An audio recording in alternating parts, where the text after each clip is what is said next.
시청자 여러분 안녕하세요. 평양여자 나민이입니다. 네, 반갑습니다. 네, 드디어 오늘 강순정 여사님 모셨습니다. 안녕하세요. 네, 안녕하세요.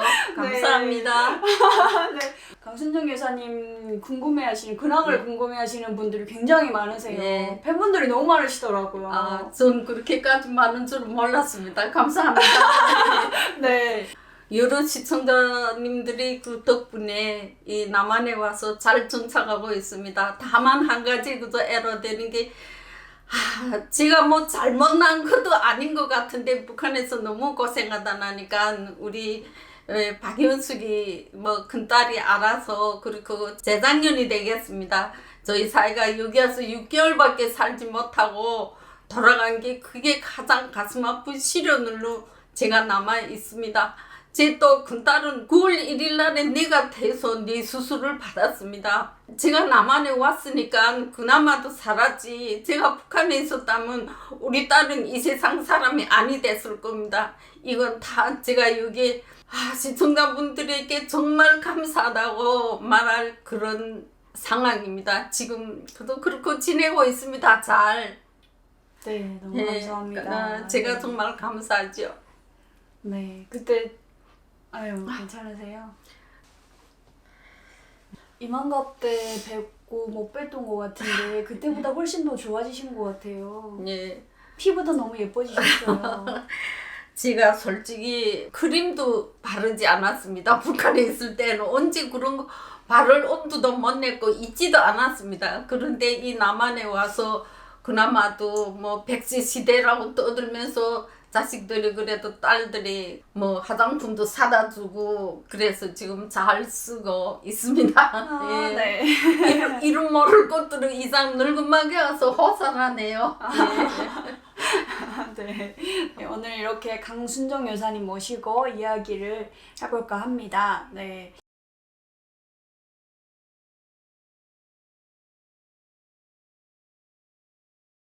그 여사님 다른 방송에서 이만갑이라든가 베나TV 쪽에서 탈북 스토리에 관해서 말씀을 하셨죠. 예, 했습니다. 네, 아마 많은 분들이 보셨을 거고 예. 정말 영화 같은 이야기예요. 예. 네, 가족 오실 때 성일군이랑 같이 오셨나요? 예, 그랬습니다. 아, 그러니까 그러면 박현정님 가족은 나중에 오신 건가요? 우리가 오고 1년 뒤에 19년도에 1년. 왔습니다. 예. 그러시구나. 예. 저 아직도 너무나도 생생해요. 네. 이만갑에서 그때 나오셔가지고 그분 있잖아요. 그 사랑의 미 최진희 스님 나오셨을 예, 때 예, 네, 여사님 예. 나오셔가지고 노래 그때 정말 잘 부르시고 아직도 너무 기억에 남거든요. 감사합니다. 네, 탈북 스토리도 그렇지만 이제 한국에 오셔서 어떻게 잘 지내셨는지 그 이야기가 저는 좀 많이 궁금해요. 그래서 네. 그 이야기를 오늘 좀 들어볼까 합니다. 예. 그 북한을 떠나셔서 며칠 만에 한국까지 오셨어요? 한국까지 6개월을 걸렸습니다. 아, 예. 6개월. 예. 제가 집을 떠난 거는 17년도 5월 22일 날에 떠났습니다. 그래서 이 한국에 도착한 거는 17년도 10월 11일 날에 한국 인천공항에 6시경에 도착했습니다. 이야. 예. 그런데 제가 난생 처음 네. 비행기란 거 탔거든요. 그렇죠. 그래 엄청 속이 두근두근 거리고 그래서 막 하늘로 나는 그 심정이 또 정말 감격하다 할까 그 조마조마하다 할까 이것도 멀미해서 내가 옆 사람들인데 민폐라도 끼치지 않을까 이런 생각했는데 그렇진 않더만요. 그래서 하늘은 날면서도 북한에 두고 온 자식들 생각 남한에서 이제 갓 만날 딸 생각 이 여러 가지를 생각하면 탈북 가정을 쭉 생각하니까 내가 이거 정말 손자를 데리고 딸 있는데 가는 게 맞는가 하는 심정으로 하여간 비행기를 탔습니다. 오후에 비행기 탔는데 여기를 오니까 비행기니까 6시 조금 넘어선지 도착하더만요. 정말 간청에 온 촌딱처럼 우뚜루뚜 하면서 그러면서 비행기에서 내려서 나왔어요. 그래서 나오면 우리를 마중하는 분들이 있는가 싶었는데 어떤 분들이 이렇게 4명이 거기에 서 있더만요. 그런데 그분들도 우리를 모르고 우리 그때 일행이 4명이 됐거든요. 아, 네. 그 아버지하고 딸이 같이 오는 사람하고 내하고 손자 이렇게 오는 그렇게 4명이 됐는데 그분들도 남성분들이 4명이더군요. 그래 내 눈길은 별나게 저 사람들은 우리를 마중한 사람 같다 하면서도 그분들이 우린데 다가서지 않으니까 우리는 여기 땅에 내려서도 그 조마조마한 마음은 여전히 그 가시지 않고 사람이 막 당황하고 그렇더만요. 그래서 내리는데 조금 걸어갔는데 그분들이 우린데 오더만 물어보더만요. 그래서 옳다 그런가. 그래 그분들 소개로 해서 나오니까 큰 대형 버스가 하나 있더만요. 그래 아 우리 4명을 태워주고 이렇게 큰 버스가 와 있구나 하는데 네. 내는 저는 인천공항에 건만 내렸을 때 아직도 그 북한에서 세뇌 교육 받은 그게 남아 있었거든요. 아, 내 생각이 그랬어요. 자, 이 공항이란 게 과연 어떠냐. 난 공항이란 거 처음 봤거든요. 그래 참 둘러보니까 넓기도 하고 멋이 있더만요. 북한말로 멋이 있었어요. 그래서 이 사람들이 표정은 어떤가 하고 좀 살폈죠. 그래서 저는 70년 넘어 거기서 살았고 네. 또 거기 생활에 적응됐고 거기 세뇌교육에 이 머리가 아예 네. 꽉 굳어졌다고 말해야 될지 그런 상황인데 내가 과연 이 땅에 와서 살 수 있을까? 이 땅의 사람들 표정을 봐서 우리 딸이 어떻게 살고 있는가 하는 걸 조금이나 알고 싶은 그런 마음에서 그래서 나오면서 사람들 살펴보니까 사람들의 복장은 그다지 현란하진 않았어요. 이 중국 사람들은 빨갛고 파랗고 울긋불긋한데 이 남한 분들은 좀 우리로 말하면 고상하게 자비했더라고요. 네, 세련되게. 네, 여기 젊은 사람들 말은 없어 세련되게. 근데 나는 우리 거기 말하면 고상하게 네. 자비했더라고요. 아 여기 사람들은 수준이 좀 고상한 수준이구나 이걸 느끼고 그 다음에 뭐 이장내가 알아요. 이 캐리온지. 네네. 그때는 캐리온지 뭔지 몰랐어요. 보기도 처음 봤고. 그래 그러고 모두 웃을고 아주 활기에 넘쳐서 막 가고 그 다음에는 젊은이들이 이렇게 팔을 끼고 막 남녀간이 이렇게 하면 가서 아, 그게 참 신기하더라고요. 우리 북한에서 어디 그런 게 있어? 없지요. 네네. 우리 솔직히 말해 연애할 때는 아니 부모들이 니 저기를 시집가라 하면 예 하고 가는 때 됐고 설사 연애 편지 한 번 받으면 그게 너무 가슴이 두근두근해서 저 사람이 나를 보지 않는가 먼 데서 그 사람만 봐도 이렇게 하고 피해 달아나는 수준이 되는데 아 여기 오니까 그래서 아직도 북한은 좀 이렇게 뭐 청춘 남녀들이 발 끼고 다니는 것도 없는데 아 여기 오니까 좀 이 모든 게 좀 뭐라 할까 수준이 좀 높구나. 응? 이 모든 문화 수준도 이걸 느꼈고 그 다음에는 보니까 공항에서 북한에서 말하면 얼마나 자기네도 들었겠지만 뭐 남한에 가면 쓰레기통을 뒤지고 그렇죠. 거지가 많다 이래서 이렇게 큰 공항이면 얼마나 거지도 많겠어요. 네. 그래 거지란 있는가 하는 거 우리를 말하면 꽃제비. 응? 그래 꽃제비라면 있는가 살펴봐도 그런 게 없더라고요. 살펴보셨군요. 뭐 살펴봤죠.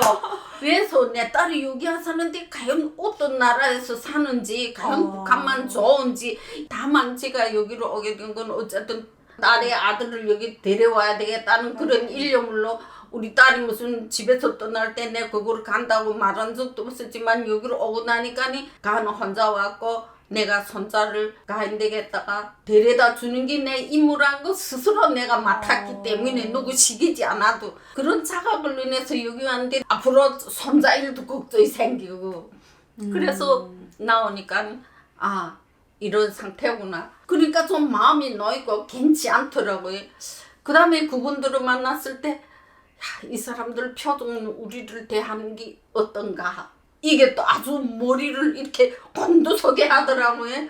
아, 나는 거기 있을 때 계속 우리 딸이 없어지고 보안인이 찾아오지 보유원이 찾아오지 막 문소리만 나도 머리 막 곤두서고 막 가슴 아다닥 하고 이렇게 살았는데 여기 와서 또 그러면 어찔까 하는 생각에 내가 거기 저 베트남에 제주도에 있을 때도 국정원 분들을 만나봐서 야, 참 따뜻하다 하는 걸 느꼈지만 여기 또 첫 발을 디딘 순간에 그분들이 정말 따뜻이 대주더라고요. 그러면 버스를 대기하고 있어 오르라는데 버스에서 이렇게 우리를 마스크를 주더라고요. 하나씩 다 마스크 끼라.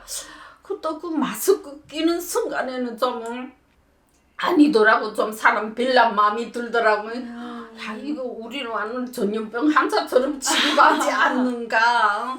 그렇죠. 그래서 북한에서는 마스크를 거의 안 쓰니까. 글쎄. 네. 그런데 마스크부터 끼라고 막 마스크 주면 빨리 마스크 하라 그래. 처음 쓰는 마스크가 뭐 쓰기 불편하더라고요. 네.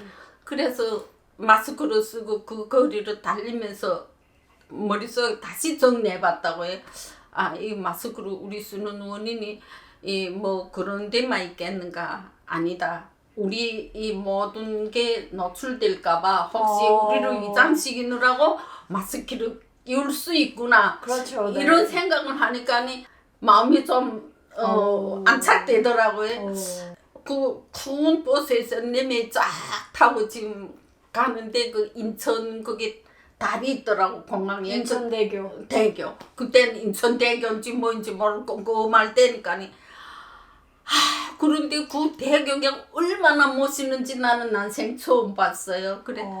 그때 거기를 달리면서 생각한 게, 야, 이 남한은 확실히 발전됐구나. 우리 들끓바하고는 완전히 다르구나. 그렇죠. 그런 인식 속에서 어쨌든 그 대교를 거쳐서 국정원에 도착했어요. 그렇죠. 그래. 그 다리가 얼마나 좋은지 차도 별로 안 흔들리고. 글쎄, 쫙 가는데 불빛이 쫙 있지. 근데 그때는 거기 바다가 이렇게 네네네. 인천 이렇게 연결된지만 인천하면 뭐 생각나. 전에도 배웠겠지만 북한에서 월미도 그렇죠. 그게 있잖아. 네네네. 우리는 문학에서 월미도를 또 배웠고 그 또 북한에서 그만 그 영화도 나오지 않았어. 네네네. 월미도란 영화. 그렇죠. 그래서 그 인천이란 게 머리에서 항상 떠나지 않았다고. 내 이길 오면 진짜 인천에 한번 가보라 하고 이렇게 생각도 했댔어요. 인천이란 게 어떤 데 대해서 그렇게 북한에서 네. 인천 상륙작전으로 떠들었는지 그 진실이 뭐인지 우리는 그때까지만 해도 솔직히 말해서 난 그때까지만 해도 김일소의 전쟁 이렇게 땅은 상상도 상상도 못하고 못했죠. 지금 네. 오는 길인데 북한 군대들은 얼마나 많이 죽었을까. 우리는 어째 그런 전쟁을 미국 사람들이 해가지고 이런가 이런 머릿속에 그 인천 대교를 건너면서 인천이라는 게 그게 피뜩 생각나더라고요. 전쟁만 상상했던 전쟁 때 인천만 생각하셨는데 거의 뭐 70년 넘게 그렇지. 네, 넘은 다음에 이제 와서 보니까 네 엄청 달라진. 그랬어요. 그래서 그다음에 국정원에 와서 그 이튿날에 한밤 자고 그 다음 날에 우리를 데리고 신체 검사가 하더만해. 그래 그 병원에 가 신체 검사를 다 하고 그다음에는 속옷부터 시작해서 몽땅 새 옷으로 갈아입히고 그다음에 뭐 생활 불수품 일체를 이런 큰 가방에다 여서 네, 그렇죠. 다 주고 그다음에 나는 어쨌든 여자니까 여자 거기를 배치하고 우리 손자는 남자인데 배치하고 이렇게 해주더만요. 그래서 그때 생각하긴 대로 야 정말 우리를 친형제처럼 정말 여기서 잘 대해주는구나. 응? 그 다음에는 우리가 정말 집에서도 못 입어보고 못 먹어본 이런 것도 우리를 위해서 다 바치고 우리를 이렇게 따뜻이 맞아주는구나. 이런 걸 생각하면 내가 과연 여기 오기를 잘했구나. 장차 우리 손자도 여기에 있으면서 자기 희망을 꽃 피울 수 있겠구나 하는 생각을 거기에서 조금 가지고 그 다음에는 내가 이 국정원에서 뭐를 조사하는지는 제가 그때는 잘 몰랐지만 조사에 성실히 임하고 모든 걸 다 내려놓고 성실히 임해서 이 국정원 선생들이 심려를 끼치지 않게 내가 비록 나이는 있지만은 잘 이제 해야 되겠다 이런 생각을 갖고 그 국정원 생활을 했어요. 네. 그리고 국정원에서 저를 조사한 분이 말하더만요. 자기 처음 이 70이 넘은 어르신을 자기가 맡았다 했었을 때 걱정했다는 게지. 이거 조사받는 과정에 이거 잘 모르고 이러면 어떻게 하겠는가 하고 걱정했는데 어르신은 참 잘해줘서 자기가 그 걱정이 다 없어졌다. 전 솔직히 말해서 어제 한 건 잘 안 생각하겠던 나는 내가 5살 때 전쟁 일어났는데 난 그때 기억까지 난 다 생생하거든요. 5살 때 예. 전쟁을 겪으셨어요? 예, 전쟁 겪었어.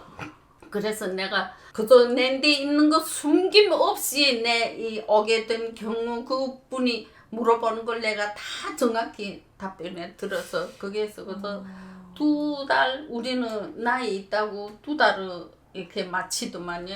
그렇게 하고 하나원에 넘어왔어요. 아 예. 근데 아까 전쟁을 겪으셨다고 그래서 갑자기 예. 질문 하나가 생각이 났는데 예.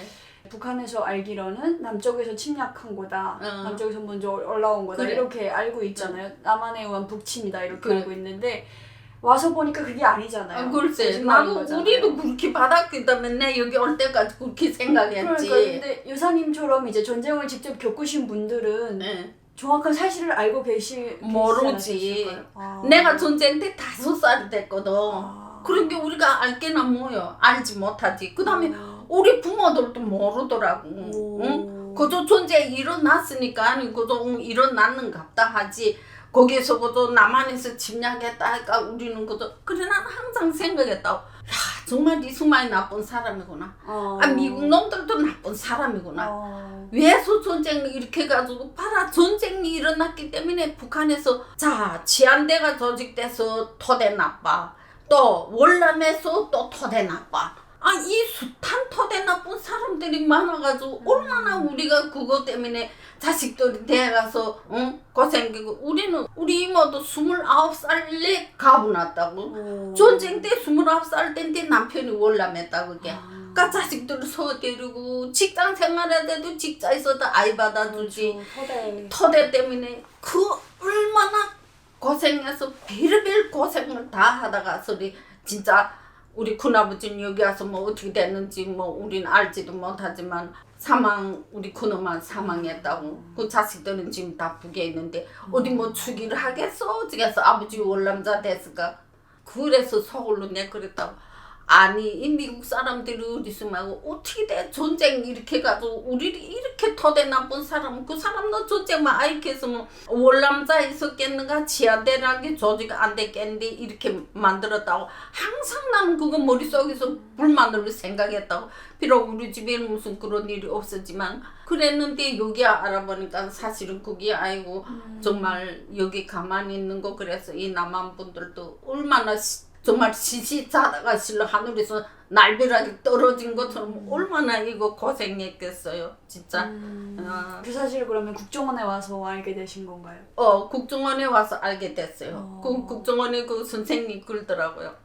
아 어르신 생각해 보세요. 아니 북한에서 먼저 침략하지 않으면 어떻게 돼서 서울이 4월 만에 그렇죠. 해방됐겠는가. 네. 응? 그걸만 생각해도 난 처음에 그런 게 아니라 뭐 어찌나 아니 그런 게 아니고 뭐 어르신 생각해 보라고 그래 내 그 선생님 말 들어보니까 아니 진짜 남한에서 침략했다 뭐 어떻게 글쎄 서울이 3일 만에 함락되겠어요? 그렇죠. 네. 그래 이 말이 맞구나 이렇게 그때 깨달았어요. 그래 내가 70년 넘어 속아 살았구나 하는 거 그때 깨달았어요. 그렇죠.